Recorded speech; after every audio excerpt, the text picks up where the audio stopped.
Hi guys, this is Patricia from Yarny Cat Crochet, and this is a little bit of how I am working this cherry blossom blanket. Um, just it's a little awkward because of how the camera is set, and I have to look up high above my head at the camera, and so this is the first time I'm doing this kind of a video.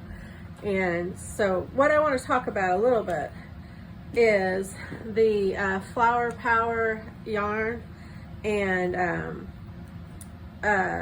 whether or not it's for you. Okay, so this yarn, of course, is a value yarn, and it is dyed so that you don't have to weave in the ends, except for two. One for each, or two for each square, and I love that, and I've gotten the tension pretty good, as you guys can see, and I don't hardly never have to pull it out and redo it again. So I love that part about it. But something I want to show you is sometimes you get squares like this, and you see where the dye has come off onto the pink, and this time it did a full thing, and then as I was crocheting around, because see, I went up right here, but when I got here, this is not me messing up a tension. This is where it started, so this should be all pink, but it got dyed dark pink here too. So sometimes that's the case. Also, if you look in the white, it's kind of hard to tell probably on camera, but yeah, you can't see it all actually, but there's a light pink splashes on the white all over the place, but that doesn't matter so much because I wanted this to look like an antique quilt, only out of crochet. And you can see how I've started. There's 3 rows now. I added these yesterday. I've had this in my bag and not showing it any love, and so I want to start getting this done. But anyway, so you're gonna get squares like this, and I've got a lot of this yarn, so what I've decided to do is keep this one aside, just in case that I'm gonna need it.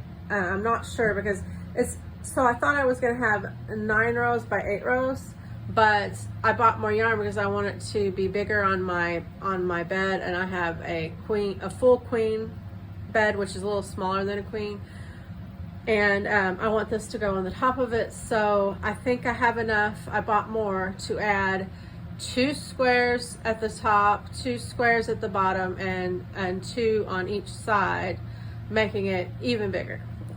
Right now I'm just going with the 9 by 8 pattern, and then I'm going to add around just because I don't want to stop now and fix that. But so I'm going to save this one until later, and if I need it, I'm going to get some of this light pink color, and I'm going to take this apart, and where that yarn is, I'm going to put that much in of the pink, and also right here, so that it saves the square. But right now it's going to go to the side, and later on, if I don't need it, I'll probably just make a pot holder out of it because it won't matter because I'm just going to be using it in my house.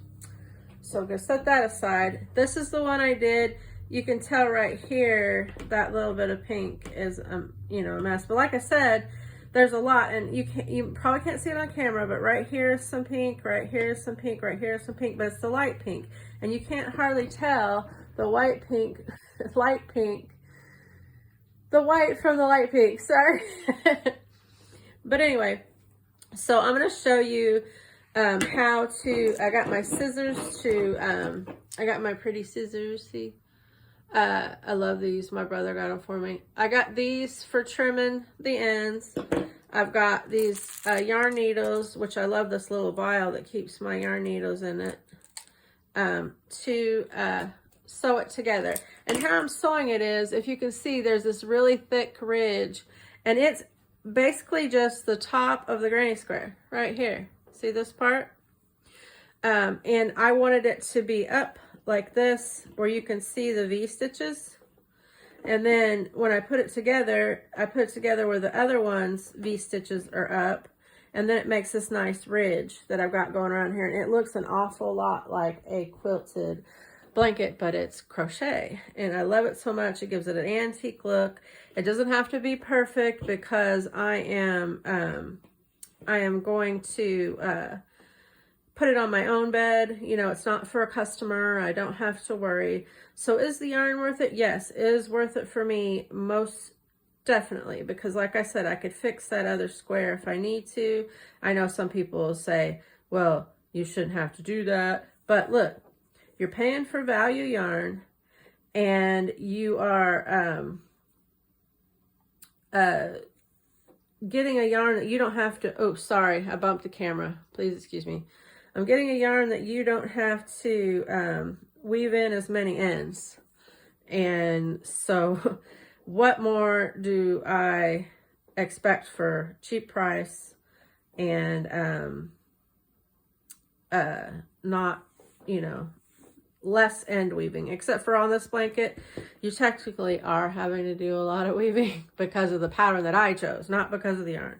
Okay, so how I decided to attach this was, so when you're done, you just weave on over to the edge piece, and then I start that here. When you're just sewing them together, like say if you were going to make a scarf and just sew these together, you just do the end pieces together. But when you get to a part where you have to add this on, you're having to sew this edge and this edge.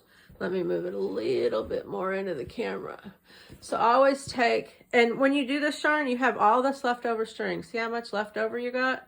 I mean, they probably could get a whole nother square out of if they used the white and made a whole nother string. But anyway, I don't care because it is perfect for this.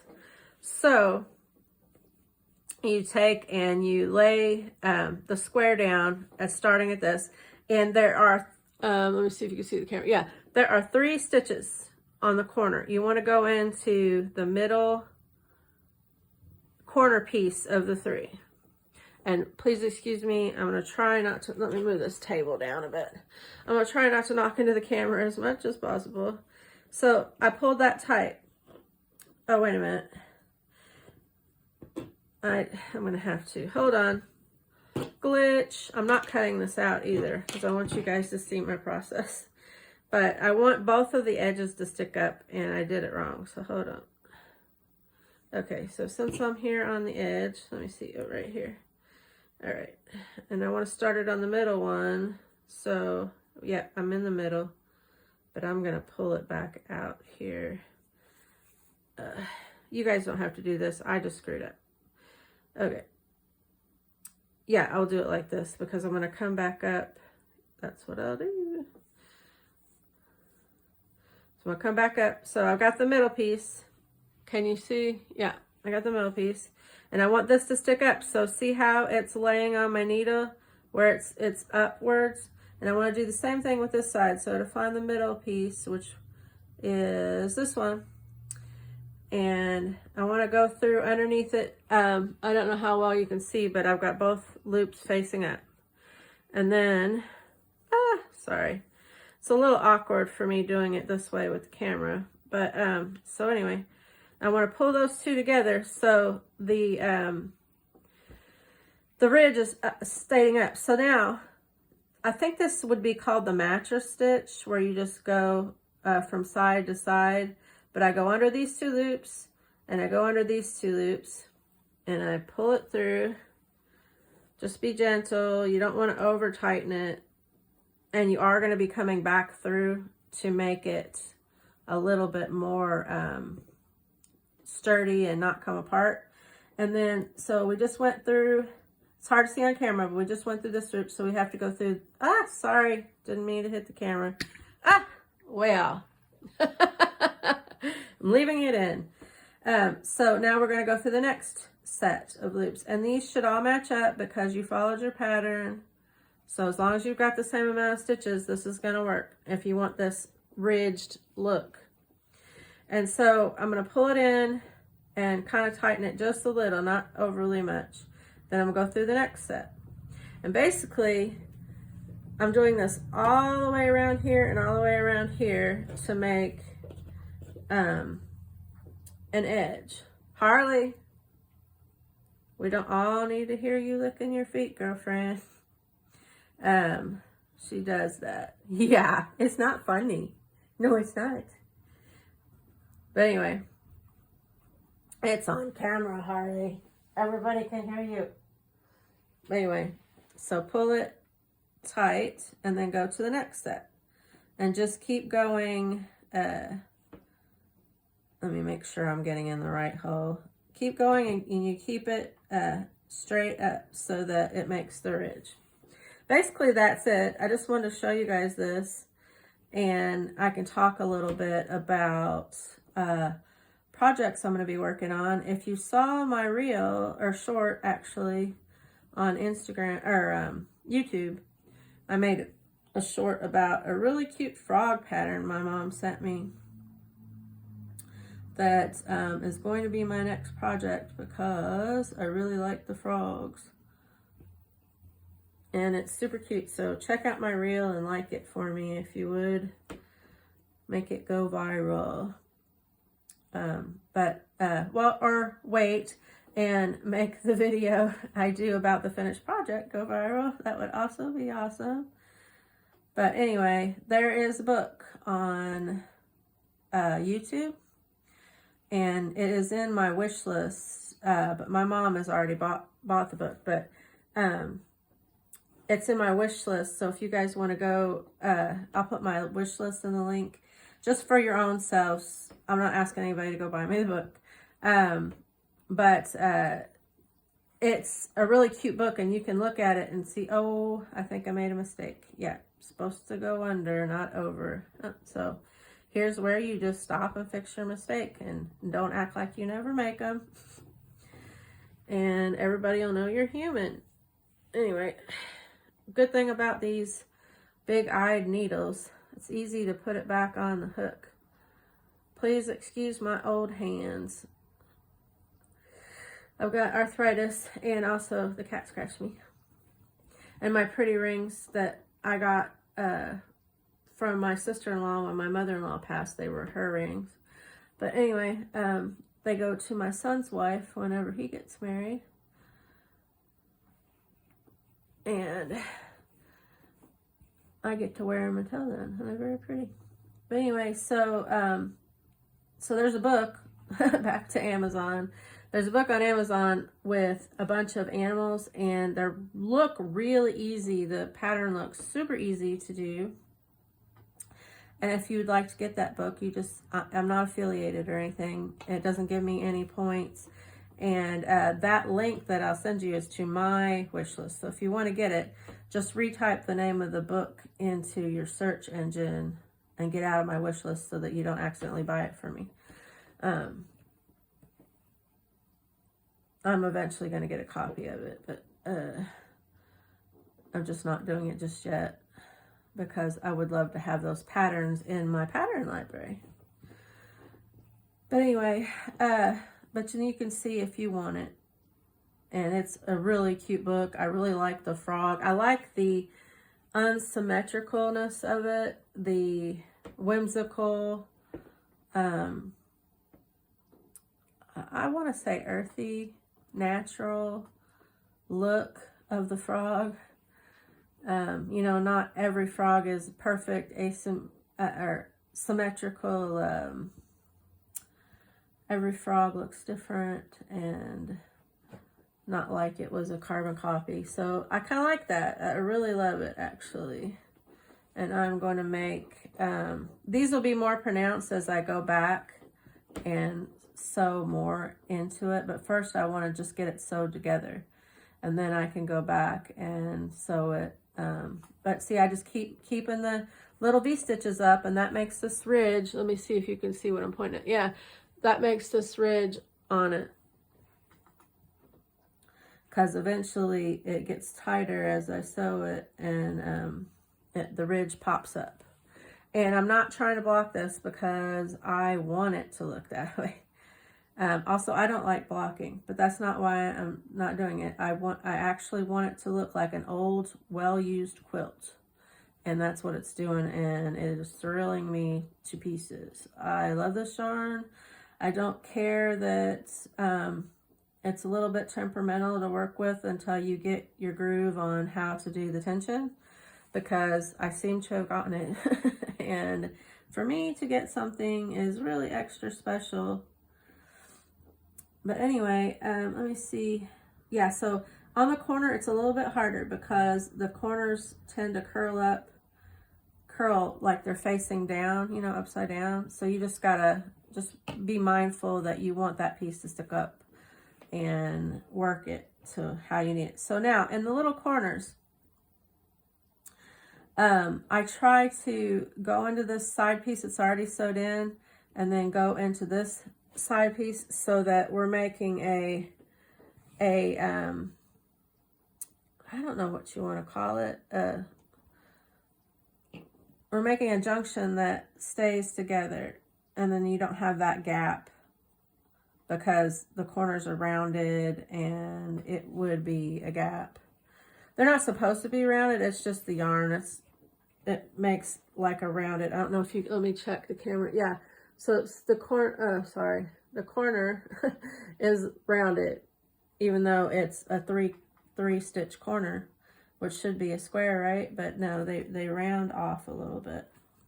And so because of that, I try and make that stitch in the middle so that, and when I come back, I'll do one more going this way where it has a good, secure, held together stitch.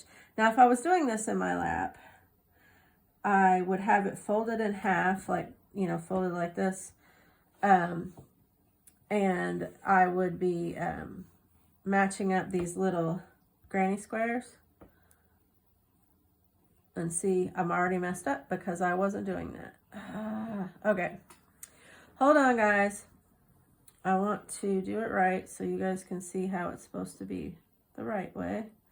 Pull it apart a little bit so I can see where it's at. Pull it out. See, you can fix your mistakes, and everybody sees that you're not perfect, so they don't stress out trying to be perfect. Okay, so like I said, if you hold this sideways, it's a lot easier. You can get your okay, where am I at? There we go. Oh, put the yarn back on, Patricia. Oh my goodness. You can see I'm nervous because I'm doing this with the camera and I can't see what I can't watch the camera while I'm doing it like I normally can. Okay, so go back through here to get to where I need to go. But I line up the granny squares so that they are, you know, all three stitches together. And I think that I'm going to have to come back through here to get it back in line because I screwed up. Don't do that. Just match up the stitches. Do as I say, not as I do. But anyway, match up the stitches so that each granny square is, and I'll make sure that the V's are up. V stitches are up so you can see.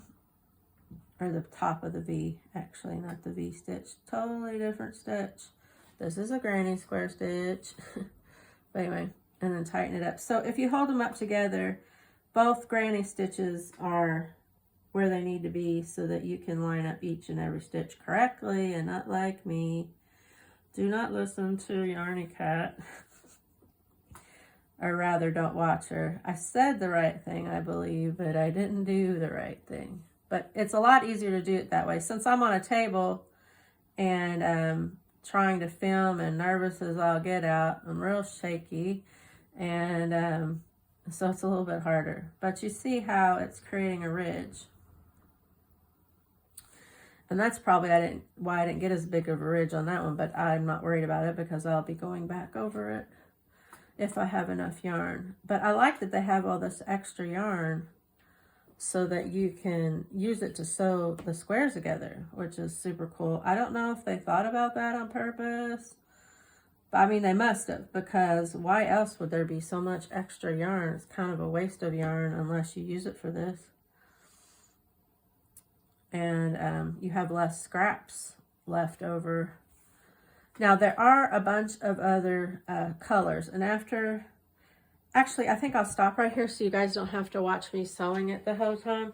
I want to show you if I have it near me, which I do not, but I'm going to go get it because I want to show you that it's not any different on any of the colors, because I noticed it also. Hold on, walking around the table. I got it set in the middle of my living room, and I've got a strategically placed so you cannot see all my junk. But here, lay down, Harley. It's okay. Do not bump the camera. Yes, I know you're funny. You're so funny. Lay down. Go lay down. So anyway, I got my trusty Yarny Cat bag. I'm going to promote that as much as possible. If you go to www.thewoollyllama, I think it's thewoollyllama.shop.com, and I will find that card, or I will just type it in the descriptions. But you can get you a merch bag for your channel, or you can get a Yarny Cat bag. You just have to ask her if she has the pattern. No money goes to me. It all goes to her small business, which I am so happy to support. Okay, so this one is the Daisy Doo. The Daisy Doo square. And it's gray, and it's lumpy because it's been in a bag. But, and you can see, do you see this yellow? Is it showing up? I don't know if you can. But right here, there is a yellow, I hope you can see it, a yellow thread from this yellow right here. So all the yarn has it. I wasn't so worried about that little yellow thread. It's not going to bother me at all. I don't know what I'm going to do with the Daisy Doo. I only bought 4 of them, so I might make a purse, or I might make a cardigan. I don't know. But I really, a market bag would be so cool with this design. Probably going to be a market bag. But anyway, so you can see that all the yarn does it, although better on this gray yarn than on the white with this. But like I said, with the price value of the yarn and the wonderfulness of not having to weave in so many ends, you know, you just have 2 per square. You can't really cry too much about it. I mean, most of these squares worked, and they're white, and this is the first mess up I've had. So if I've only got 1 mess up so far, and I'm into, this is the third ball that it's a, I think they're 10 point, they're either 8 or 10 ounce. I think they're 10 though. I'll have to look. But anyway, you know, I've already done 3 of them, and I just had my first mess up. So, and the value, and the not having to weave the ends, and the fact that I got the tension down pat, and I don't have to pull out anymore. At first, you're going to do a lot of pulling out. You just, it's how determined that you want to be. How determined are you to make this blanket? Well, I am very determined, because this is our anniversary blanket that was in April, and it's not finished. So I want to get this made for our bed, and my husband wants this made. He thinks it's very pretty, and he also likes things that I make. So anyway, I'm very determined. So that all said, and I really love Red Heart yarn. I really do. Yarnspirations doesn't sponsor me, but they can play sponsorship here, Yarnspirations. But anyway, so I really like this though. This is really cool. It also kind of looks like a fried egg. If you did a circle, you could, you'd have to adjust the pattern, but you could make a fried egg, for, I don't know, if you wanted an egg and toast tote or something. But I really like this. It's called Daisy Doo. And this one is called Cherry Blossom, because I keep saying Sakura, and that's the Japanese word for it.